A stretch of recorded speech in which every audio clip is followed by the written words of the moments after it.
Blood pressure tracking is one of the most requested Apple Watch features possibly ever.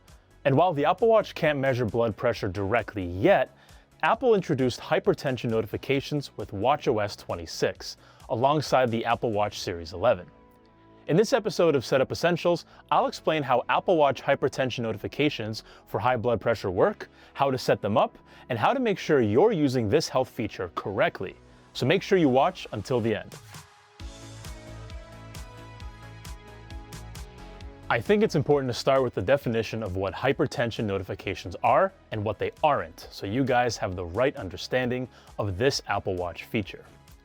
Directly from Apple, quote, "Hypertension is an ongoing condition that can cause damage to your heart, blood vessels, and other organs.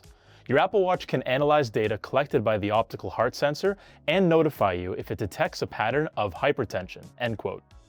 And hypertension is basically the medical term for high blood pressure. So the Apple Watch is not a blood pressure monitor, and it is not intended to diagnose or treat high blood pressure. Same goes for any related conditions like blood clots or strokes. Rather, based on patterns in the data the Apple Watch does collect, it can make educated guesses on whether you might have possible hypertension. The language here is really important: possible hypertension. So again, the Apple Watch is not a blood pressure monitor. Sorry to repeat myself, I just think it's important to make this super clear. And more than that, this kind of blood pressure feature isn't like heart rate monitor, where you can just get on-demand readings. In fact, you can't actually get any readings. For that, you need an actual blood pressure monitor. I'll link one in the description of this video that you can use at home. But guys, it's really important that you speak to your healthcare professional about any symptoms or guidance related to blood pressure monitoring. Now that I've gotten most of the disclaimers out of the way, let's get into actually using the hypertension notification feature on your Apple Watch. First, you'll need to check that you have an Apple Watch that supports this feature, because unfortunately, it doesn't work with every model. It was released alongside the Apple Watch Series 11 and Apple Watch Ultra 3, but with the watchOS 26 update, the Apple Watch Series 10, Series 9, and Ultra 2 also got hypertension alerts. That's because Apple last updated the watch's health sensor with the Series 9, so anything newer uses the same health tracking hardware. If you're not sure what Apple Watch you have, you can actually check just on the underside of the watch. It's labeled, but you can also check in your watch app under About in General Settings. And if you're realizing your watch is not compatible, we got you covered to upgrade with links to the best Apple Watch deals right now in the description. Now that you know hypertension notifications are available for your Apple Watch, here's how to set up hypertension notifications for high blood pressure on your Apple Watch. On your iPhone, open up the Health app, tap your profile icon on the upper right corner, go to Health Checklist under the Features section, tap Hypertension Notifications. Confirm your age and if you've ever been diagnosed with hypertension, then go ahead and tap Continue. Tap Next to follow the on-screen prompts to learn how the notifications work. And finally, tap Done. Your Apple Watch will now, over the next 30 days, watch for patterns in your health data consistent with symptoms of hypertension. Let's talk about what happens if your Apple Watch sends you a hypertension notification, and more importantly, what you should do next.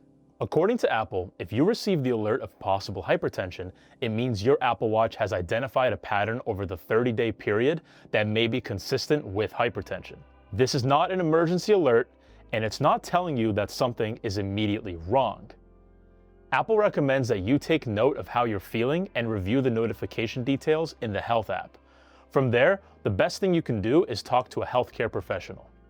You can share your health data directly with them from the Health app, though you should be prepared to discuss lifestyle factors like stress, sleep, exercise, alcohol intake, and diet, since all of these can influence blood pressure over time. Apple is very clear that this tool is meant to support conversations with your doctor, not replace them. So always rely on medical advice if you have concerns or symptoms. So that's really all there is to the hypertension notification feature on Apple Watch. But using Apple Health, you can track your blood pressure with an at-home blood pressure cuff should you want to or be asked to by a healthcare provider. Open the Health app, tap Search, then tap Heart. Under Blood Pressure Log, tap Get Started. follow the on-screen prompts to indicate you have access to a blood pressure cuff. Select your reason for logging your blood pressure, then tap Next. You can even schedule a reminder notification to take your blood pressure if you'd like.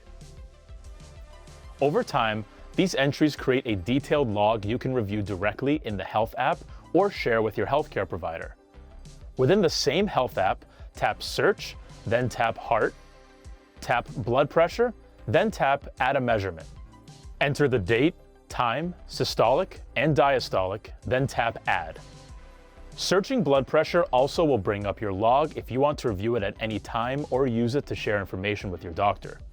And just like the hypertension notification, Apple is clear that the Health app's blood pressure log is meant to support conversations with your doctor, not replace professional medical care. Hypertension notifications are a great addition to the Apple Watch's collection of health features. It gives some peace of mind to know that your watch is paying attention in the background to what's going on with your body. It's one of those features that never hurts to have enabled, but could have a major impact if it catches something you didn't know about. I hope you all found this video helpful, and I encourage you to check out our other setup essentials in the playlist while you're here.